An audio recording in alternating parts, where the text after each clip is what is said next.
Joe, on va parler d'un sujet hyper important, surtout pour les parents d'adolescents qui nous écoutent. Comme nous, là. Comme nous. Toi et moi, les deux, on est en plein là-dedans. Et c'est un sujet important, je pense, pour toute la société québécoise et ça concerne des boissons énergisantes. Vous avez tous entendu parler de ce qui s'est passé en janvier 2024. Un adolescent qui a mélangé, sans connaître les conséquences, parce qu'il n'y a pas d'avertissement, canette de Red Bull avec le Bifantin. C'est un médicament qui régule le TDAH. Et avec nous, on a en studio les parents, donc de Zachary Miron, 15 ans. Avec nous, Mme Véronique Martinez et M. David Miron. Bonjour, bienvenue. Merci. Bonjour. Merci d'être là avec nous en studio. Puis je vous le dis tout de suite, bravo pour votre courage, pour ce que vous faites avec cette histoire-là.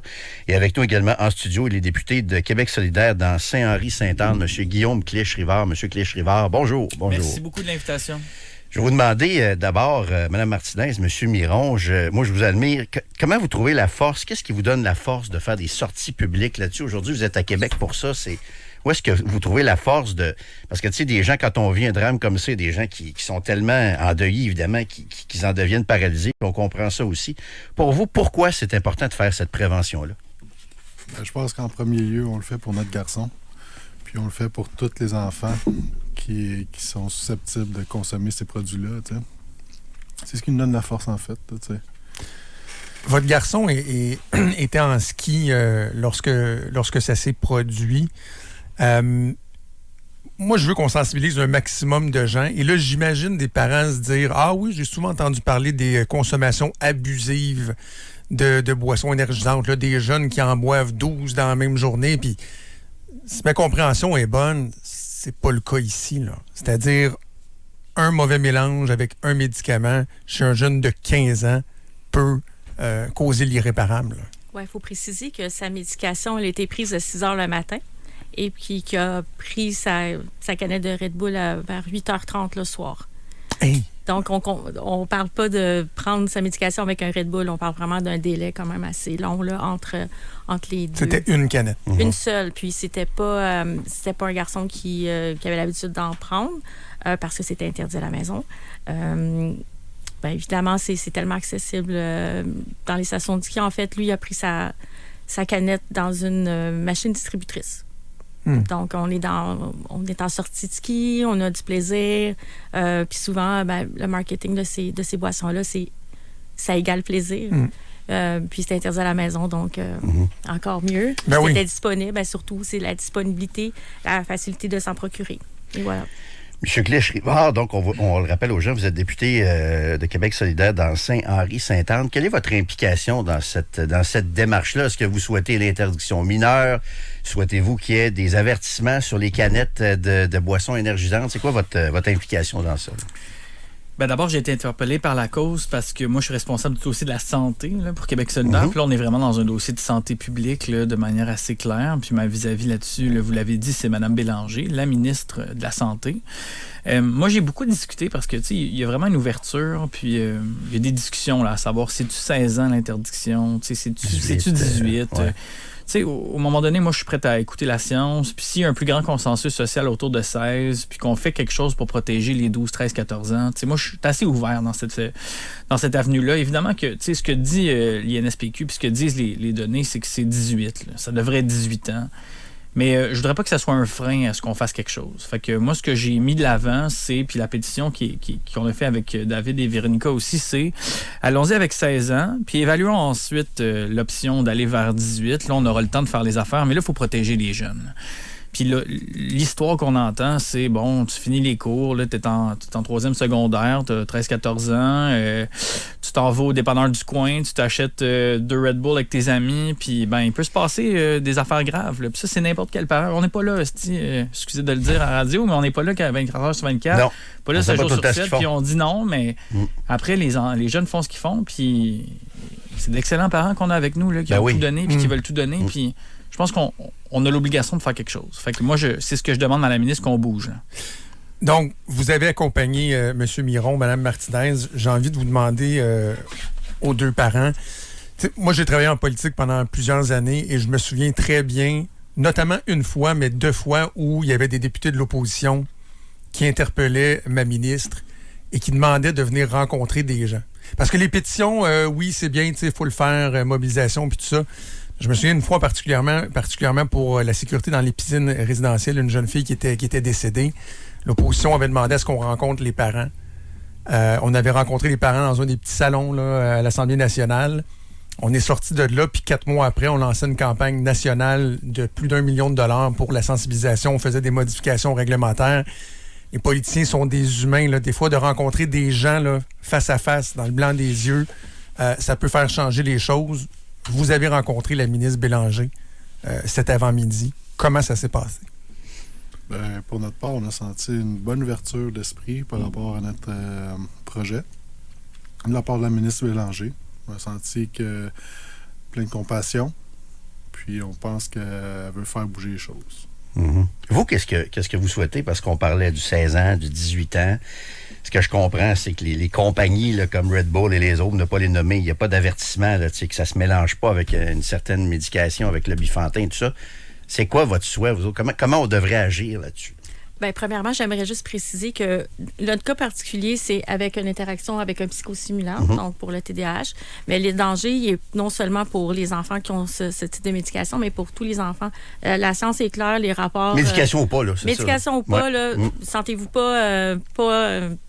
ça vous concerne pas, là, non, si votre enfant tout à prend fait pas. raison. Je veux dire, c'est un problème de santé publique. C'est... Le corps de l'enfant n'est pas fait pour métaboliser cette caféine-là, ce sucre-là, tout ça, bref. Donc, c'est pour tous les jeunes. Puis pour l'âge, si de dire moins de 16 ans, c'est pour faire les choses plus rapidement, allons-y pour ça. Mais ultimement, nous, ça serait vraiment pour tous les mineurs, là, que ça devrait être interdit. Mais là, est-ce qu'on peut mettre des assises solide en commençant déjà avec ça, avoir quelque chose de rapide. Parce qu'il y a eu un rapport en 2023 qui disait que ça devrait être interdit aux mineurs. Il y avait plein de super bonnes recommandations. Puis depuis, c'est rien fait. Mon fils est décédé en 2024. Donc, si les choses avaient bougé en 2023, il serait peut-être là. Peut-être. Donc là, ultimement, là, c'est vraiment les mineurs, mais je me contenterais d'un moins de 16 ans, si je peux. On peut éviter d'autres drames. Là. Loin de moi l'idée de sous-estimer là, les dangers de la dépendance au jeu. Pardon, mais on a quand même interdit la vente de gâteaux aux moins de 18 ans, là, il y a plusieurs années. Cigarettes aussi, au Québec. Ça s'est fait. Là, mais tu sais, cigarettes, on connaissait ça peut tuer, tout ça. Ouais, moi, j'ai acheté des cigarettes quand j'étais mineur. Là, oui, c'est à ça. 10 cents. Quand je pensais à ça aujourd'hui, ça n'a pas de sens. De façon contemporaine, on a dit non, les billets de l'auto, c'est non. Des boissons énergisantes qui... On n'est pas en train de dire que n'importe quel adulte qui prend ça va mourir demain matin. Là. C'est juste que là, ce qu'on comprend, c'est que la science nous dit, chez les jeunes, il y a un risque qui est accru. Puis encore plus dans certaines circonstances. Fait que, tu sais, OK, c'est beau la loterie, mais peut-être que ça aussi, on devrait avoir ça comme priorité. Mais on prend position pour les écrans, on prend position pour les vapoteuses, tu sais. Puis on sait que ça a des effets à long terme. Mais les boissons énergisantes, ça peut avoir des effets instantanés, spontanés. Donc, d'où l'importance d'agir rapidement. Ouais. C'est ça. Puis des fois, je me dis, c'est une réflexion, j'ai pas vécu ce que vous avez vécu, mais des fois, je me fais réflexion, je me dis, on gagne quoi à permettre à des mineurs de consommer ça? Je veux dire, exactement. C'est quoi l'effet qu'on cherche avec ça? T'sais, peut-être que je simplifie, mais je me dis, il me semble, bonne nuit de sommeil, puis moi, je suis pas parfait, là, mais tu sais, bonne nuit de sommeil, bon mode de vie, t'as peut-être pas besoin de ces boissons-là non plus. Là. Puis ils ont de l'énergie, nos jeunes, là, ils en ont d'énergie, on leur court après. Ben oui, c'est ça. On le sait, là, ils n'ont pas besoin d'une canette de Red Bull en plus de se mettre par-dessus. Non. Puis tu l'as dit, là, c'est clair, l'idée, c'est pas... les adultes prennent leurs décisions, puis on en consomme, ça nous arrive à tout le monde, puis c'est bien correct. Mais là, la question est... Moi, l'interdiction, la question, c'est de protéger nos jeunes. Ouais. Finalement, c'est ça. T'sais. Puis la santé publique est claire, les rapports sont clairs. Donc, qu'est-ce qu'on gagne? Puis Véronica disait une belle phrase tantôt, pourquoi pas? Il y a l'argument de dire pourquoi qu'on le ferait. Pourquoi qu'on le ferait pas? Pourquoi qu'on se dirait pas comme société, nous autres, là, à 13 ans, 14 ans, des jeunes qui sortent de l'école ne devraient pas aller s'acheter des canettes de Je vois rien de positif. À l'inverse, qu'est-ce qui milite contre? C'est ça. C'est ça. Il est où le besoin? Là? Parce qu'en fait, d'inculquer à nos jeunes que tu as besoin des fois d'une substance pour te sentir mieux, puis c'est pas le message qu'on veut leur envoyer à 14-15 ans. Non, on parle de boissons énergisantes, mais en fait, la caféine, elle donne pas de l'énergie. Elle bloque le signal qui dit que tu es fatigué. T'es fatigué pareil. T'es fatigué pareil. Il n'y a pas d'énergie là-dedans. L'énergie, si vous l'avez bien dit, c'est quand on se repose, quand on dort. C'est ça. Puis, tu sais, à la limite, mettons, les écrans, là, il y a du négatif, mais il y a aussi du positif. Le positif avec ces boissons-là, pour un enfant, je le cherche, là. Je le vois pas. J'en perçois pas. Puis, tu sais, là, on avance. Puis, je pense qu'ils ont senti aujourd'hui la belle ouverture de la ministre Bélanger. Il y a un moyen là, qui s'appelle un mandat d'initiative. Là, comme élu, là, on peut s'entendre, puis s'asseoir autour d'une table, puis entendre. Puis ça, c'est un dossier transpartisan. Il n'y a pas de question. C'est nos jeunes. Là. Pas une question solidaire, CAQ, PQ. Ça n'a pas rapport. C'est une question de nos jeunes. Puis on est capable de s'asseoir ensemble rapidement, d'entendre 3-4 experts, la santé publique, là, un après-midi de temps. Je pense pas que ça a besoin d'être très, très long. Puis d'avancer vers des recommandations communes et conjointes pour qu'on bouge là, éventuellement vers une loi. En même temps, c'est ce que j'allais vous demander, M. Clich-Rivard, c'est que la législature termine demain matin. Là. Il reste quelques semaines, vous êtes en relâche la semaine prochaine. T'sais, y a-tu moyen, et là tout ça tombe là, quand on repart en élection, les projets de loi, les mandats, etc. Y a-tu moyen de faire quelque chose d'ici le mois de juin? Moi, je pense que oui. Juste aujourd'hui, Jean Boulet déposé un projet de loi là, sur les questions des conventions collectives, un projet de loi costaud. Il y a encore plusieurs semaines de travail. Monsieur Simon-Jolin Barrette a sa constitution qui fait juste commencer sur l'étude détaillée. On pourra en parler longuement, c'est pas le topo, mais quand même, tout ça pour dire qu'il reste plusieurs étapes. On va discuter aussi de la P38, là, des gardes en établissement. Je veux dire, il y a encore plein de choses à la table. Est-ce que ça prend un projet de loi ou ça pourrait être juste un règlement du ministère de la Santé? Ce qu'on avance vers, c'est que semble-t-il que ça y serait plus simple avec un projet de loi parce que règlement, il faudrait encore, disons, rentrer un cercle d'un carré, là, mais c'est pas impossible non plus. Mais tu sais, des projets de loi, on en adopte des fois dans la même journée. Hein, quand c'est consensuel, quand c'est transpartisan, ça avance vite, quand on peut avancer ensemble, là, je pense que ça, c'est un dossier de même. On pourrait faire toute la différence. OK. En terminant, les gens qui veulent signer la pétition, est-ce que c'est sur le site de l'Assemblée nationale, comme c'est le cas souvent? Tout à fait. C'est là que les gens peuvent aller? C'est là. Puis je salue votre leadership là-dessus. Là. Vos vidéos, Véronica David, ont vraiment bien roulé. On est rendu à 15 000.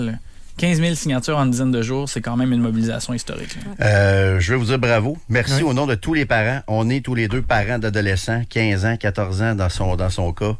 Merci. Bravo pour ce que vous faites. Je pense que c'est hyper, hyper important le travail de sensibilisation que vous faites là parce qu'on veut pas perdre d'autres adolescents comme ça. Merci pour la tribune. Merci à vous. Bonne chance. Merci à vous. Merci, messieurs.